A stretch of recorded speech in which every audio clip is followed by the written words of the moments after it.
Guys আমার ছোট ভাই গোল্ডেন হিপ হপ আইডি কিনে এখন আর আমার গ্রুপেই আসে না, দেখি আর একবার ইনভাইট দিয়ে আসে কিনা। কিরে ভাই তোরে কখন থেকে গ্রুপে ইনভাইট দিচ্ছি, গ্রুপে আসিস না কেন? আরে লল ভাই, আমার কাছে এখন গোল্ডেন হিপ হপ, তোমার গ্রুপে আসার সময় আছে এখন আমার? আরে ভাই এইভাবে বলতেছিস কেন? তোর যখন বড আইডি ছিল তখন তো সবসময় আমার গ্রুপেই পড়ে থাকতি।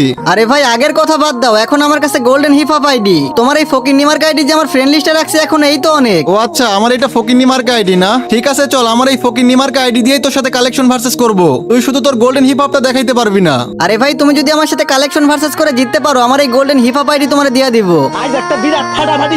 গাইস আমি আমার কোনো ভিডিওতে মায়ের কসম দেই না, মায়ের কসম ছাড়াই সবাই ভিডিওতে লাইক করে চ্যানেলটাকে সাবস্ক্রাইব করে দাও। আর নিচে মেনশন করা ভিডিওতে 5টা মান্থলি গিভওয়ে আছে, সবাই গিয়ে দেখে আসো। আচ্ছা ঠিক আছে, প্রথমে এই যে ব্রেক ড্যান্সার বান্ডিলটা দেখাও। আরে লল ভাই, হেয়াসি বয়টিরা ফকিন্নি ভাবছিস? এই নে তোর ব্রেক ড্যান্সার বান্ডিল। আচ্ছা ঠিক আছে, এবার এই যে আর্টিক ব্লু বান্ডিলটা দেখাও। এই যে ভাইয়া, এই নে তোর আর্টিক ব্লু বান্ডিল। এইটা দেখাইতে পারলে তোমার আইডি দিয়া দিব, পারলে এই যে সিজন 1টা দেখাও। আরে ভাই আইডি দেওয়ার জন্য রেডি হয়ে যা, এই নে তো সিজন 1।